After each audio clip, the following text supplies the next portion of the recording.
大家午安。午安。是，好，很欢迎我们这个现场不超过政府规定的这个人数哈。那我们这个一切来遵守防疫规定哈。好，那也感谢线上所有的同学跟我们一起参与。好，那首先我们给兰亭一个鼓掌兰亭刚提到最早他是在板桥分会做学习，那当时是因为有一些身体的状况，那后来就到台北分会当秘书，那后来这个从方主任之前在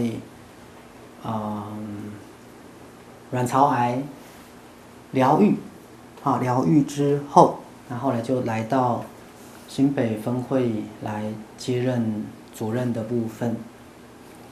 那后来从方主任在卵巢癌疗愈的应该11年，是吗？11年后后来又被诊断末期的肺腺癌。那后来就在上个月，是这个月还是上个月？上个月。上个月就顺利的到了赛斯天堂。那后来他的骨灰也树葬在我们的赛斯天堂。好，后来兰亭在从方主任在请病假的过程当中就接下了新北分会的这个重任。好，那经过一段时间的磨练那他从今天吗？还是昨天？从昨天开始已经是正式的新北分会的主任。来，我们给他鼓掌一下。那时候许医师在台北分会有开玩笑就在我们基金会工作，基本上只要坚守在戏棚下站久了，一定会有轮到你上台的机会我们也非常不遗余力的来培训自己的工作人员，来提拔自己的工作人员比如说像台北分会的前主任施家那因为施家现在要调任到网络电视台当网络电视台的主任。那最早施家主任也是板桥分会的秘书，会计。对板桥分会的会计。然后之前我们现任的高雄分会的主任之前也是台南分会的副主任。那现任嘉义分会的主任之前也是台南分会的副主任。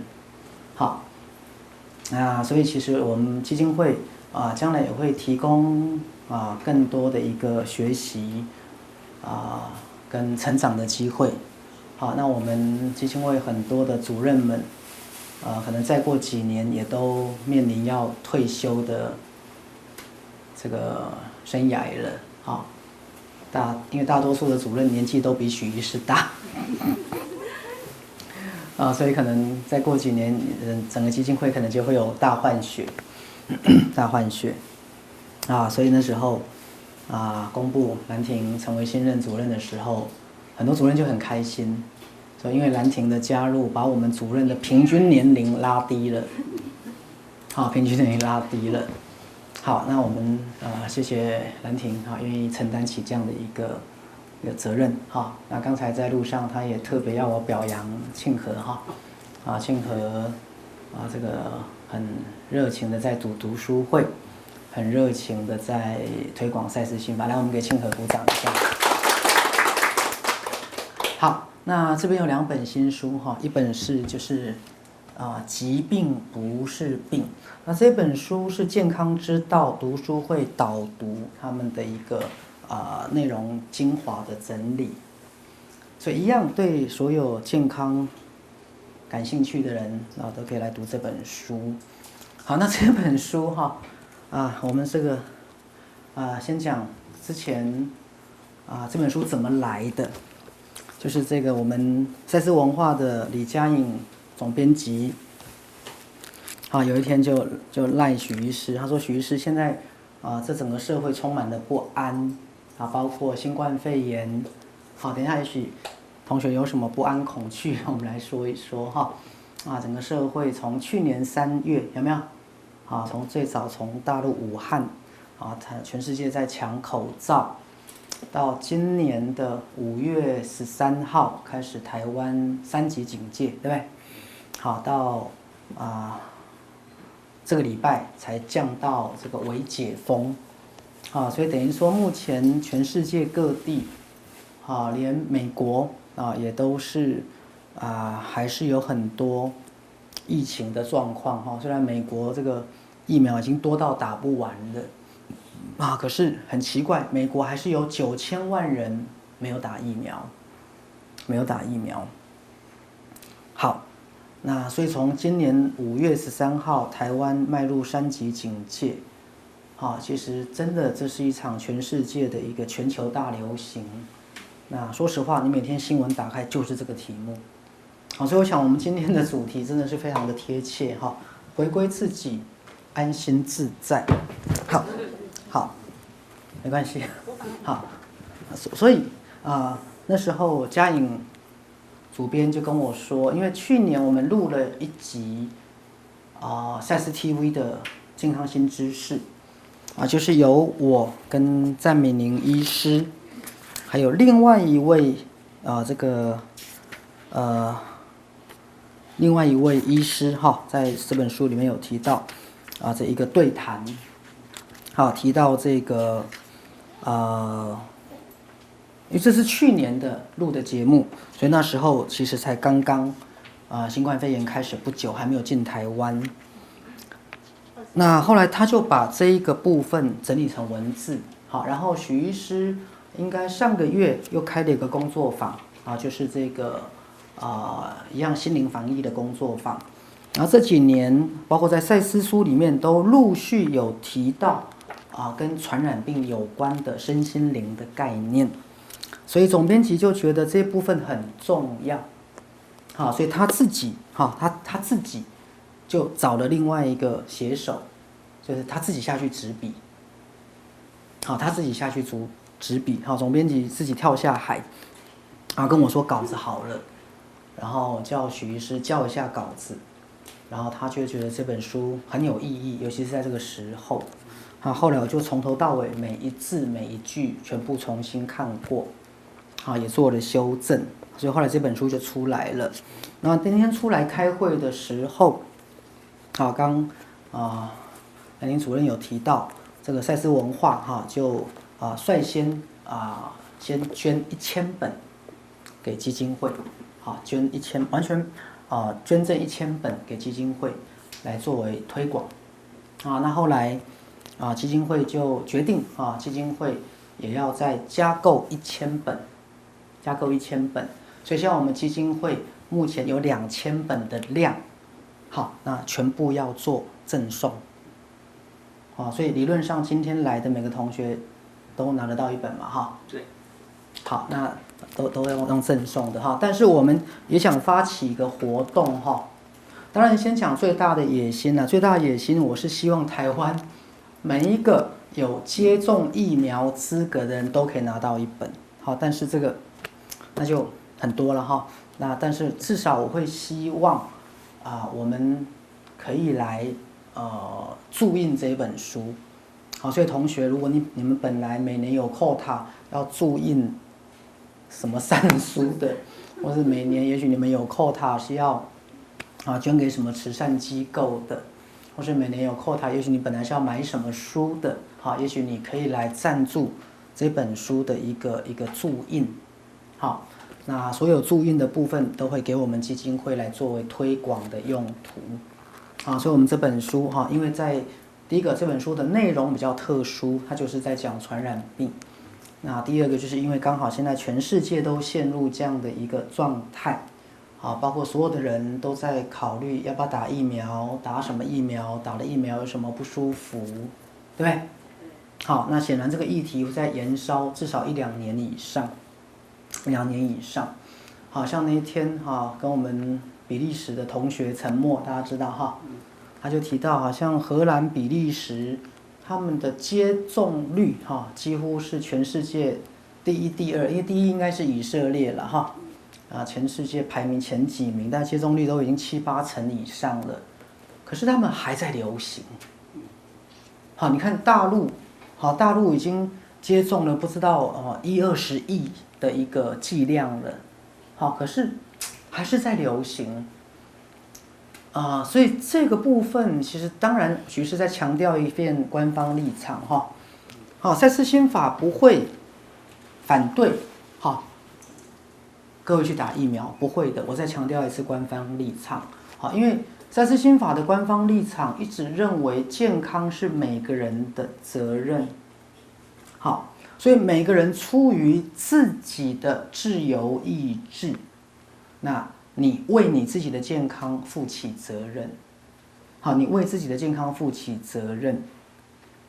好，所以赛斯心法不会反对各位去打疫苗。好，因为我觉得是每个人对自己的健康应要负起的一个责任。但是赛斯心法绝对会100%的坚持，打疫苗绝对是治标不治本。好，所以如果以赛斯心法的角度，我会担心的是，我先回应赛斯的一句话。好，一个流行病的发生，它一定跟群体的意识有关，包括当代人类的社会的、文化的、经济的、哲学的各方面的议题。而它绝对不是单一考虑病毒的因素就可以解决问题。我不知道大家理解这句话吗？它绝对不是单一考量病毒的问题，而单一考量了似乎你针对每一个病毒而研发出的预防接种。因为你把一个这么大的问题用一个很小的范围来考虑，而试图用一个很小范围的解决之道解决一个这么大的问题。各位，简单来讲就是头痛医头，脚痛医脚，跟我们对整个西医的看法是一致的。好，中医的观念认为人体是一个平衡，所以某个地方生病一定是整个平衡出问题，而不是只是头痛医头或脚痛医脚。好，所以原则上来讲，赛斯并没有反对预防接种，他反对的是你把一个这么大的问题用一个最简化的方式想来解决。而如果问题不是出在病毒呢？如果病毒只是被集体人类的负能量所邀请来的呢？各位了解我的意思？好，那么我们就以一个很小范围的方式来处理一个大范围的问题了。好，所以这才是问题所在，这才是问题所在。所以我最近也陆续听到一些我们学员的一些回馈甚至有些学员会跟我说，其实他是有着急的。好，对目前整个台湾社会也好，或对目前全世界在看待这一次的新冠肺炎的流行，他是有着急的，因为基本上大家都约略理解赛斯的概念，也约略的知道这不是解决问题的根本之道，没错吧？好，我想在座的同学你们大概也有这个概念，对，你们大概也知道，好像又不能不打，好像全世界每个人也都在打，可是又好像这个东西好像又不究竟。好，尤其是你们在看赛斯书个人与群体事件的本质，好，你们会有一个很清楚的概念，每一个时代的大流行都包含了那个时代的一个没有被解决的社会问题。好，它其实只是内在冲突能量的外在显现。对，事实上，当我们想解决问题，可是也许我们根本不明白真正的问题在哪里。好，所以最近很多赛斯家族就来跟我说，就有点无奈啊，有点空着急啊，大家好像都放错重点。那大家知道赛斯心法，它其实不鼓励我们变成一个悲观的理想主义者。好，赛斯心法常常鼓励我们要采取脚踏实地的行动，要采取有力量的行动，就行动不在大跟小。好，只要你觉得你还能行动，只要你觉得你还能对这个社会做些什么，总比默默没有声音还要好。好，所以那时候当赛斯文化打算来做这本书的时候，其实许医师也是蛮开心，而且蛮乐观其成的来看待这件事情。所以这本书也会代表了许医师也好，赛斯家族想对这个社会说些什么。好，所以立场很简单，就是今天不管是有打疫苗还是不打疫苗的人，赛斯心法都会尊重你。但是我们强调的是，不管你有没有接种所谓的 AZ 也好，莫德纳也好，BNT 也好，那最近台湾要出2款国产的嘛，高端跟联雅，基本上只会越来越多。不管你是接种什么疫苗，我们认为信念疫苗或心灵防疫才是关键。当我们在看别人做一些我们觉得不是重点的东西，那大家知道许医师的个性，说人家没做好永远是最容易的。那我做了什么？我们做了什么？说人家没有做好是最容易的。像台湾一堆名嘴嘛，台湾其实跟大陆根本不用打仗，我们嘴炮就把他们大陆打死了。如果大家打仗是打嘴炮的话，我就直接叫台湾领导人跟大陆说，我们不要打真正的炮弹，我们来打嘴炮。真正的炮弹现在台湾可能会输给大陆嘛，那嘴炮就不会了。我们台湾2300万门炮，大家嘴炮都很厉害台湾的那些名嘴，就着急一下就打赢了嘛，所以意思是说台湾嘴炮的一堆啦。批评做事的人容易，等你自己当家，等你自己掌厨的时候，其实就知道不容易。所以我们赛斯心法很强调感谢做事的人，同时我们自己也绝对不是只是打嘴炮而已，就是我们做了什么。所以在这样的心态之下，后来决定要出这本书。就不是去说人家做的不好，这是容易的，重点是我们为自己做了什么。我们为我们的社会，我们做了些什么。所以后来这本书才决定是只送不卖，只送不卖。现阶段的未来我不知道，那今天会去做决策。好，来开始我们今天的主题，这个回归自己。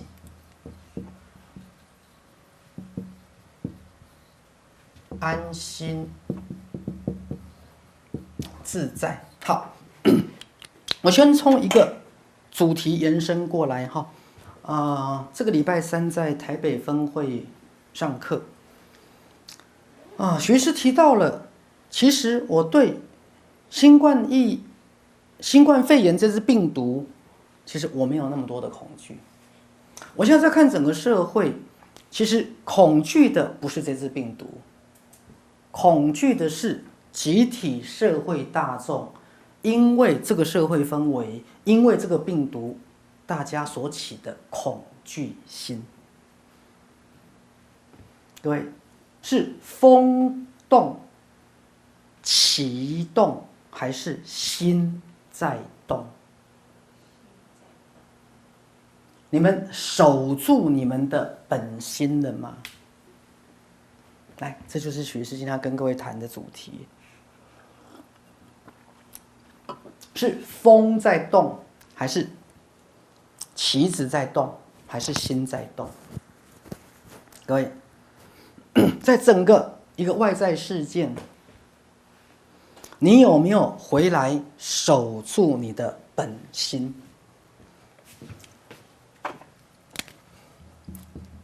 好，所以学师刚讲了，以科学来讲，你们都会觉得coronavirus 很恐怖啦，干嘛干嘛干嘛。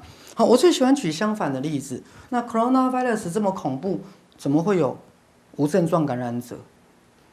无症状感染者代表什么？代表你被感染了，那你没事啊，你可能会传染别人，或可能不会传染给别人，没错吗？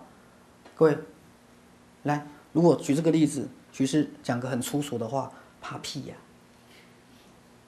怕屁呀！来，不好意思，请大家跟我念一遍。来，怕屁呀！好，我们赛斯心法是很接地气的哈。对，好，所以它显然不是只是一个客观现象。大家记不记得徐志很早就打过一个比喻？我们讲 B 肝的病毒，那 B 型肝炎也是病毒嘛？好 ，HBV 嘛。那 B 肝病毒进到你身体有什么结果？有些人就产生抗体就没事啦，没错嘛哈。你可能稍微不舒服一下就产生抗体，终身就有抗体了，你就没事了。那要么你就是带有病毒，可是一辈子肝功能正常，然后医生就会告诉你你是带原者，可是肝功能一辈子都正常，那你就每1年每3年追踪一下，因为你根本肝功能也正常，也没有症状，也没有一直发炎，对不对？啊，再来就是反反复复发炎，最后变肝硬化，后来可能变肝癌，或者有可能你感染不久，或是重复感染变猛暴性肝炎，2个礼拜内死掉。来，所以各位是病毒的问题吗？是谁的问题？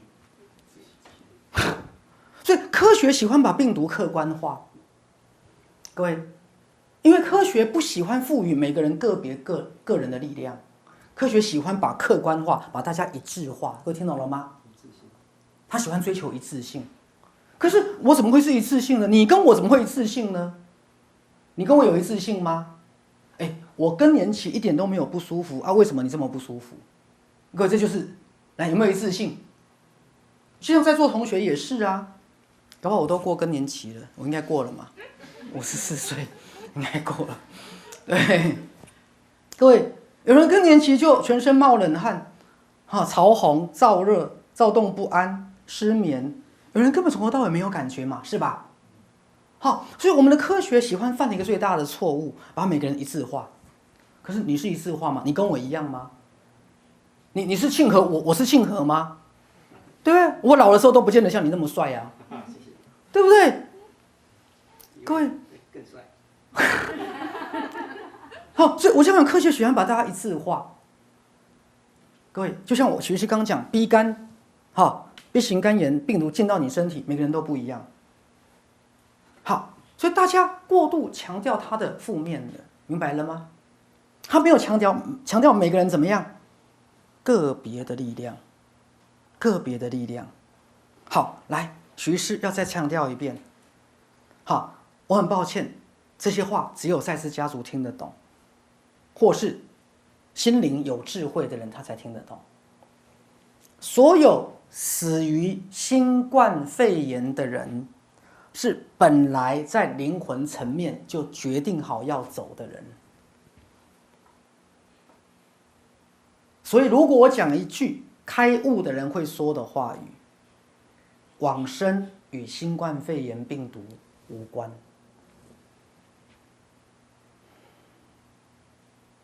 就像我会说一句话，一个自杀死亡的人，真正死亡的原因跟绳子没关系。来，各位，这句话没有错吧？他只是用绳子来自杀，绳子是他的方法跟手段，并不是原因。自杀死亡的人原因是什么？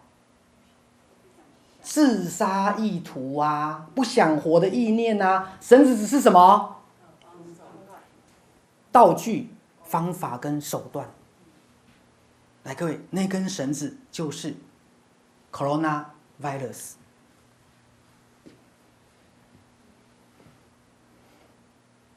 来，开悟了没有？开悟了没有？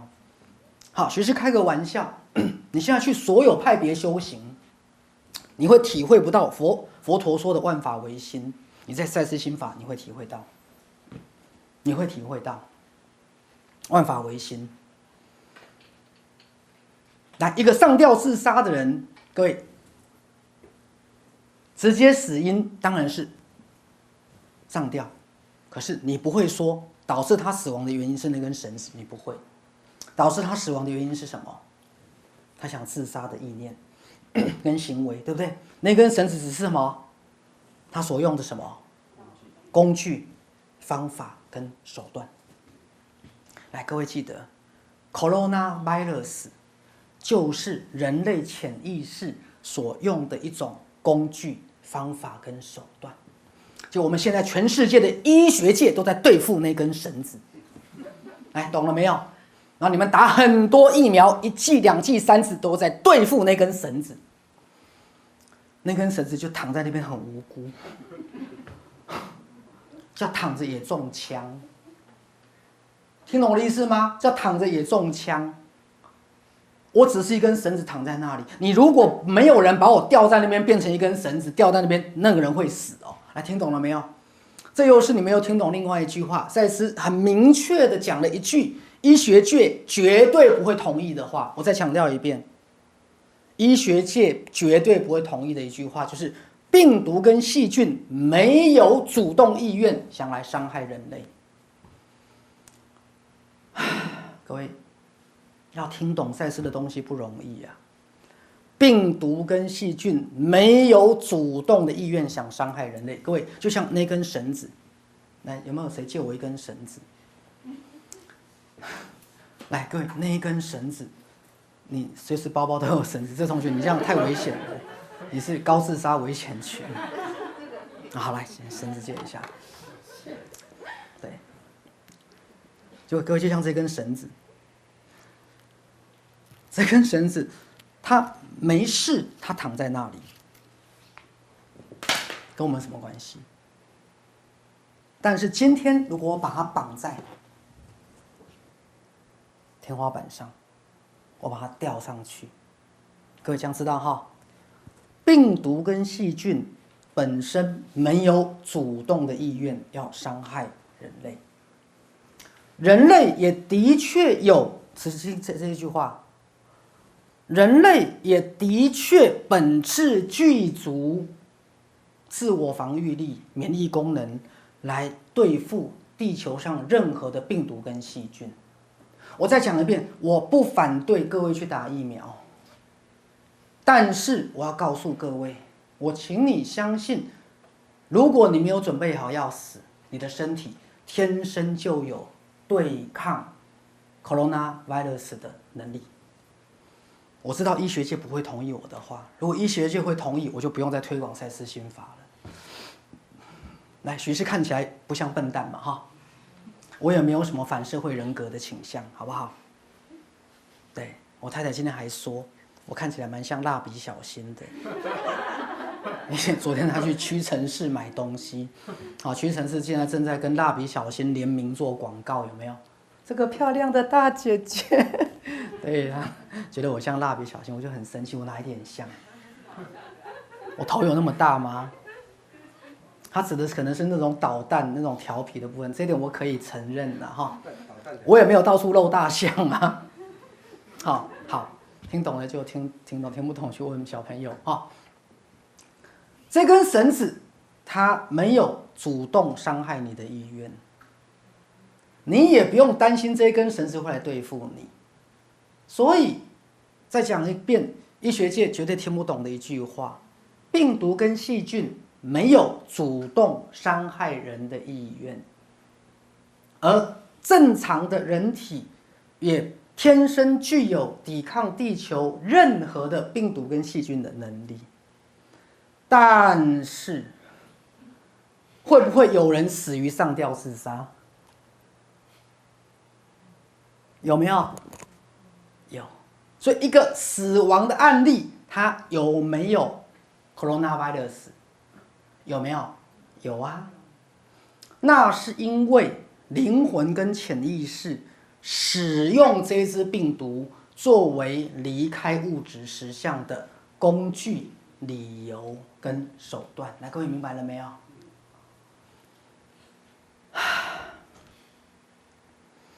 所以赛斯讲了一句话：许多本来灵魂层面就不会得这个病的人，也被邀请去打疫苗。乖乖去打。许多灵魂层面没有决定要以这个病毒离开物质实相的人，也都乖乖的去打了疫苗。而那一些本来就决定要离开物质实相的人，要么就会死于这一次的传染病，要么就会死于预防的接种的副作用，要么就会走路回家的路上跌倒摔死。因为他在灵魂层面已经决定要离开地球了，他只是在寻求什么方法、工具跟手段。各位，如果一个要自杀的人，我今天找不到绳子，我会找什么？我会找刀子啊。找不到刀子，我会找石头啊；找不到石头，我会找高楼啊；找不到高楼，我会找河边啊；找不到河边，我找海边啊；找不到海边，我可以找安眠药啊，对不对？各位，再找不到，我可以找舌头啊，然后牙齿啊。听过咬舌自尽没有？这样各位听懂我的意思吗？好，什么叫做以一个很小的手段解决更大的问题？这样听懂了没有？就是我一直打这个比喻，再讲一遍，用没收绳子来阻止上吊自杀，来有没有用？绝对有用。阻止上吊自杀，问题其他自杀的几率会增加，听懂了没有？这就是我刚解释那句，用小范围的方法想解决大范围的问题，这样懂了没有？就是这个意思。你用没收绳子来阻止上吊自杀当然有用，可是它会增加其他类的死亡，跳河自杀、跳海自杀、割腕自杀、吃安眠药自杀、卧轨自杀，对不对？因为问题不在工具，听懂了没有？而科学界都在研究什么？工具。是啊。好，所以那学生能怎样？就只能祝福嘛。只能祝福。那除了祝福之外，各位，我们总要明白到底发生了什么嘛。好，回到刚讲，那么就涉及了当代人类的世界。第一个问大家很简单，有没有很多人越活压力越大？你看现在年轻人，对啊，是啊。好，包括如果各位有买房子的人就知道了。兰亭之前有去看很多房子嘛，台北市新的房子，不要新北市啦，好，动辄公设35%，你花100万、35万再买楼梯间，再买，好，花园，对不对？好，再买车道，车道，对啊，是啊，再来房子越来越小。价格越来越高，有没有？是啊。好，整个人类在地球的生活品质，哎，是不是越来越下降？是啊。好像我们的生活品质变好，可是大家不快乐的越来越多。哎，我开个玩笑，不知道为什么最近我听到几个学员告诉我，理论上要微解封应该很高兴，可是有些人有点小小的失落，我不知道为什么。你看那个小朋友又要回学校了，对不对？有一点小小的失望。你还点头，你看，凶手就是你。真的，我最近发现很多学生有点沮丧，好不容易才爱上在家学习的机会，好不容易才觉得在家学习他可以学他想要的，很奇怪哦，很奇怪哦。啊，有点小小的失落。来，任婷有吗？有哈，你才刚读，张主任就这样，你死定了。好了。各位有点小小的失落，啊，因为我这样讲，好像我们都被一个你不得不跟着的火车头一直往前拉，好不容易他停下来，每一个人有没有？各位，好不容易整个社会的那个火车头有没有？所有的拼经济、拼学业、竞争，要赚钱，要买房子，要结婚，要照顾小孩，要怎么样，好不好？然后要参加红白喜事，有没有？我最近有个案告诉我，这段时间通通红白喜事都不用参加，好开心啊！真的好开心，谁死都不用去了，皇帝死了也跟你没关，好开心啊！可是，一解封了，整个社会的那个火车头又要开始动了，各位，人又要莫名的、不由自主的被拉着往前走。好不容易在这段时间，各位可以回到你们各自的生活，有没有？好，虽然很无聊，不能出门，可是你多了很多时间跟自己在一起，你多了很多时间跟自己相处，对不对？而不再被整个社会的氛围去强迫着去不断的 keep moving 往前走，必须要上班，必须要交报告，必须要给一个进度，必须要去参加红白喜事，必须要怎么样？各位，好不容易有一天慢下来。好，那就表示好像全世界的人类都被我们的生活绑架了。好，我再回到病毒，这根绳子不会伤害人，除非出于潜意识的某一些因素，它被邀请了。来，我再讲这句话，医学界绝对不会同意，我再讲一遍。但是各位，有一天他一定会同意，因为徐师跟各位保证，当后来他发现。医学界跟科学界当他后来发现他使用的方法只有短期有效，你就知道了。各位，你们记得记得徐氏的预言当最后医学界跟科学界发现所有他认为可以解决问题的方法，只有短暂有效，而且一次比一次效果更差。好，我再举个很简单的例子，就是你的小孩子吵闹，太太在找你麻烦，就给他钱就对了。一定可以解决问题，第一次、第二次，没错吧？好，一定会有一次是无效的，没错哈。对啊，你小孩子吵要什么给他什么啊？一定有，当然怎么会有效？一定有效嘛。小朋友不乖，你要什么？通通给你，一次、两次、三次，来，听懂了哈？因为它一定不是解决问题真正的方法。好，所以未来有一天，医学界跟科学界会发现，他所认为有效的方法，通通，各位来，徐师开个玩笑，那时候就是身心灵。一样再给自己鼓掌一下。为什么？因为从这个角度来讲，你们是先知，我只能这样说，你们是先知，因为你们已经提前在内心知道那条路是走不通的，因为没有什么理由嘛，老天有病啊，给我们一个病毒干什么？然后给我们病毒就是发明疫苗把它弄死吗？然后让你增加免疫力，最后它进不来吗？各位，这跟你家里装铁窗有什么不一样？你从头到尾回答我一件事：台湾早年有没有装铁窗？早年家家户户都装铁窗，对不对？装铁窗预防窃盗有没有用？短期当然有用啊，久了一定没有用，对不对？各位想懂我的比喻了哈？对，现在很少人装铁窗了。是啊，同样的比喻，各位明白意思哈？医学界有一天会发现它的方法不管用，而且这一天会很快的到来，很快的到来。而那时候，各位一样，你必须回到万法唯心，真正人类心灵的力量还没有出现。当最后你所有的外在的方法都失败，你只能回来寻求本心。原来真正的力量在本心，原来我们的心灵有我们没有打开的爱、智慧、慈悲、创造力、喜悦跟神通。原来所有这些解决之道在我们的本心，原来只因为我们的自我从来不认识我们的本心了。原来本心不是一个静态名词，它是一个动态的，是要你去学习，是要你去觉察，是要你去开悟，是要你去把本心的能力打开。各位理解我的意思？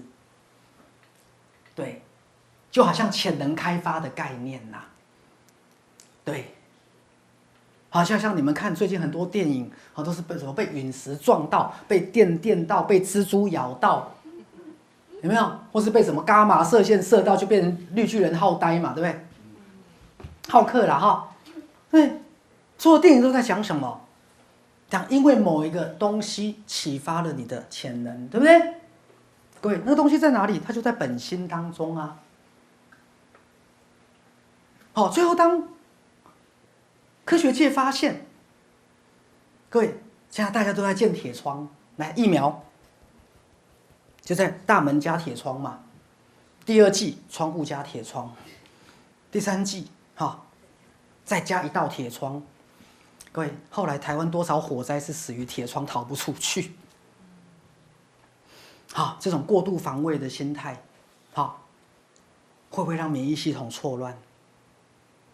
会不会到最后真的要打的细菌跟病毒，它没办法打了，然后开始把你自己的器官也当成病毒来打？来，知道我的意思吗？好，最后当你的免疫系统看到黑影就开枪，你就知道了。来，懂我在说什么吗？好，所以徐医师会觉得未来10-20年，假设你们有家人要学医的话，去走免疫这一科将来会大热门。好，因为你想想看，现在全世界多少人类被打了那么多疫苗，各位知道我的意思哈？他的免疫系统一定被激活了，一定被激活了。而这个免疫系统如果将来看到黑影就开枪，那叫什么疾病？叫自体免疫疾病。所以为什么 AZ 疫苗会去攻击血小板变血栓？为什么莫德纳疫苗会去攻击心脏变心肌炎？攻击心包膜变心包膜炎？各位明白了吗？因为它不是只是会对付你认为的病毒跟细菌，它也会转过头来对付你自己的身体，叫看到黑影就开枪。好，这部分我不想讲太多，因为毕竟你们有些人已经打了疫苗了。好，所以我才会强调，打了疫苗麻烦再打一下心灵疫苗，好不好？就算你都打了，好，徐医师还是建议你一定要打心灵疫苗 ，OK？ 因为你们有些人你也没办法，好，徐医师会理解，好，所以你看我们的学员，从来没有一个学员来问我，我反对他的，一个都没有，一个都没有。是啊，好，但是我还是要强调，你一定要了解这个道理。好，不管你有没有打那个疫苗，你都要打信念疫苗。来，我们再回到这根绳子。各位亲爱的观众朋友，大家好。当社会上这么多的媒体带着这么多的恐惧、偏见与限制的资讯的时候，你是否问过自己，什么才能让你跟全家人及孩子们能够得到正向的能量，能够对未来充满了期待跟喜悦，而活出生命的独特平安跟自在呢？